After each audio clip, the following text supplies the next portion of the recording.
Hello and welcome to a repertoire for black against 1e4. My proposed repertoire is based on e5 in combination with bishop c5. So I'll get into the specific variations in a moment. Black, generally speaking, in the open games, faces a choice as to what to do with this bishop. Often it sits on e7 relatively passively, such as in the main lines of the Ruy Lopez, for example. Sometimes more ambitiously it can fianchetto itself on g7, again as in a number of lines of the Ruy Lopez where the bishop goes there after preparation.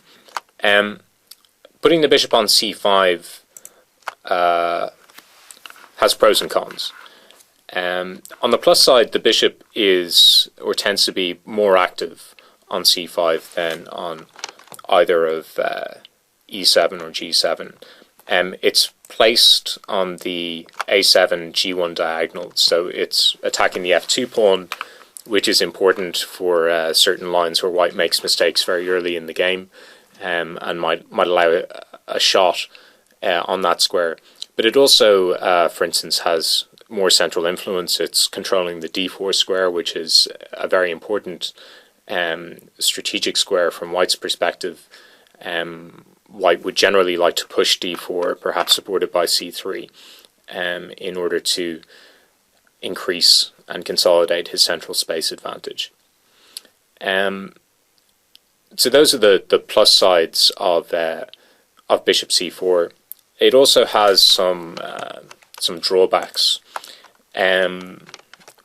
One of them is purely tactical, which is that the bishop on c5 often allows white a resource. I'll show it here in its most basic form, which is knight takes e5. So this fork trick of knight takes e5, d4, regaining the piece with some advantage in the center. And this is something which arises both in this specific position, which we'll look at in detail. It also arises in the four knights and in various other openings. And it's something which is important to be aware of. It's also important to be aware of that black can almost never try to trick white by taking on f2 and taking on e5, because while he does displace the white king, in order to do that he gives up the bishop pair, and after d4 white will have an enormous advantage in the center. So the fork trick, so to speak, of allowing knight takes e5 is one important thing to be aware of when playing bishop c5. Another is that the fight for the d4 square is not going to be won necessarily by the move bishop c5, and frequently when white builds up with, say, c3 and d4, a bishop on c5 can be limited by that pawn chain. It can be immediately attacked by d4, it needs to retreat, and if it sits on b6 or after a6 on a7, it can look quite passive if white can consolidate his hold on d4. So bishop c5 tends to lead to quite sharp struggles where black is trying to undermine white's control of the center, ideally with moves such as, for instance, bishop g4 attacking a knight on f3. But the dynamics of this fight are important to know about.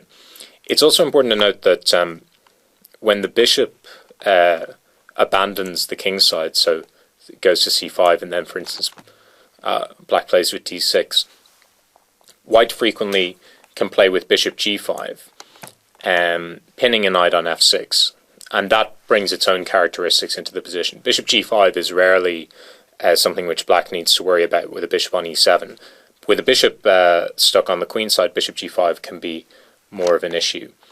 We look at that in quite a few of the examples, and in particular black's traditional response of trying to break the pin with h6 and sometimes meaning bishop h4 with g5. That's a very dynamic and unbalanced approach. On the one hand, black always needs to be careful tactically, because this sometimes allows a sacrifice on g5, which can be quite dangerous. On the other hand, if the white bishop is driven back to g3, the bishop can sit quite passively on g3. It can be limited by a black pawn chain on e5, d6, and c7. White can hope to exploit some weakening around the black king, but everything depends effectively on the specifics of the position, as you would expect. So overall, pros and cons, and this is the most general introduction possible. But looking at some of these specific variations, the main question is, what do you do against the Ruy Lopez for any e4, e5 player? And here I'm recommending bishop c5 immediately. There are a number of variations here for white. For instance, knight takes e5 is possible, but the two principal variations which are covered are castles, when I'm recommending knight d4, aiming for an exchange of knights, and c3, where I'm recommending knight f6. d4 here is an interesting option for white, which is covered in detail, but the main positions here arise after castles, d4, bishop b6, with a very complicated game, with some of the characteristics which I've been talking about. For instance, bishop g5 is white's main move here. You can already see some of the themes emerging around pressure on d4, the bishop pinning the knight on f6, and a very interesting game. So bishop c5 is my recommendation against the Ruy Lopez. Against the Italian game, it won't surprise you that bishop c5 as well is my pick. And against the four knights, or at least the Spanish four knights, bishop c5 again is a playable and interesting move, and I've given quite a lot of analysis in the files. One point where of white's main variations, which I should mention, where I've departed from an immediate bishop c5, is in the Scotch. Here bishop c5 is a traditional main line. Recently white has been doing quite well with an aggressive plan, like so, based on queen e2, bishop g5 and long castles. And so here I recommended a slight nuance, which is bishop b4 check first, c3 and bishop c5. So something with a lot of the same themes, but just quite mechanically cutting across this knight c3 plan. And I think that that's quite interesting for black.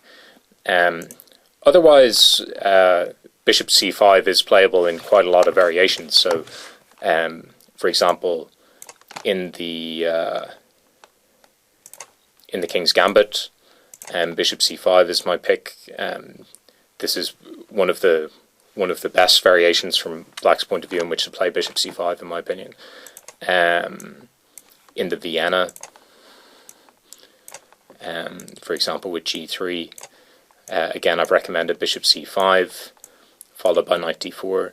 There are some lines where you can't play bishop c5, most notably the center game, where it wouldn't be the best idea.